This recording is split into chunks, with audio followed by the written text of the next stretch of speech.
ভয় দেখাইছে, অনেক হুমকি দেখাইছে। পরে মনে করেন যে রামদাও ছিল, সে রামদাও বের করছে, কুড়াল দেখাইছে, অনেক ধরনের জিনিস আমাদের পারমিশন নিয়ে থাকা লাগবে, আমাদের কথা মতন চলা লাগবে, নিজের ইচ্ছাতে কিছু হবে না।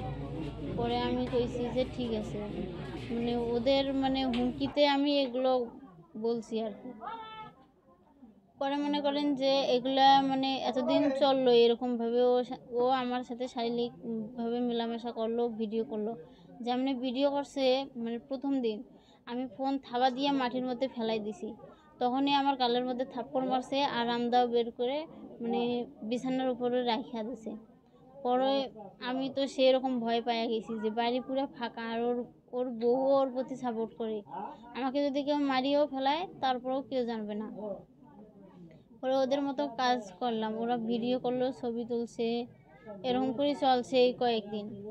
যাওয়ার পরে আমার কাগজপাতি আনলো আমার দ্বারাই, মানে ওদের লোক ছিল সেলিম, ওনার দ্বারাই, আর 3টা লোক ছিল মোটরসাইকেলে, গুন্ডা পাঠাইছিল যেন সেবেলে থাকে আমি কোনোদিন 2 নম্বরই করতে পারি না, আর কারো কাছে যেন সাহায্য চাইতে পারি না যে আমি বিপদে আছি আমাকে বাঁচা।